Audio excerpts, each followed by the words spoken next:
নমস্কার, আমি doctor Sourav Sadhu Khan, consultant international nephrologist and renal transplant physician.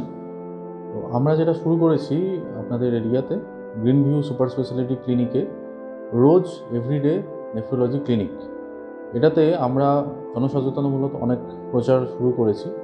আমাদের আজকের ভিডিওর বিষয় হচ্ছে আপনি কী করে বুঝবেন যে আপনার কিডনি সমস্যা শুরু হচ্ছে বা আপনার কিডনি সমস্যা আছে। আমরা দেখছি অনেক পেশেন্ট আসছেন, অনেক মানুষ আসছেন আমাদের কাছে একদম শেষ পর্যায়ে, যখন আর কিছুই করার থাকছে না, যখন আমাদেরকে তাদেরকে বলতে হচ্ছে যে আপনি আইদার ট্রান্সপ্লান্ট করান বা ডায়ালিসিসে শিফট করান নিজেদেরকে। তো আগে থেকে জিনিসটা ধরতে গেলে অনেক ক্ষেত্রে, কিন্তু বেশিরভাগ ক্ষেত্রে আমি বলবো যে প্রিভেন্ট করা যায় বা সেটাকে প্রোগ্রেশনটাকে হল্ট করা যায় কিছু ক্ষেত্রে। তো আপনি কিভাবে বুঝবেন যে আপনার কিডনি সমস্যা ডেভেলপ করছে বা আছে?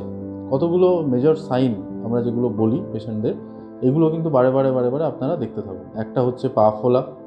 আপনি দেখছেন মাঝে মাঝে পা ফুলছে, কমছে। কিছুদিন পর দেখলেন পা ফোলা কমে গেল, আবার অ্যাপিয়ার করলো। অনেকক্ষণ পা ঝুলিয়ে বসে আছেন, পা ফুলে গেল। 2 নম্বর হচ্ছে ইউরিনের সমস্যা। রাতের বেলা খুব ইউরিন হচ্ছে, সারাদিন ইউরিন হচ্ছে না, রাতের বেলা দেখলেন বারবার ইউরিনে যেতে হচ্ছে। 3 নম্বর হচ্ছে প্রেশার। হাই প্রেশার আছে আপনার, 1টা 2টো, তারপরে 3টে মেডিকেশান, 4টে মেডিকেশান, কিন্তু প্রেশার কিছুতেই কমছে না। 5 নম্বর হচ্ছে আপনার রক্তাল্পতা।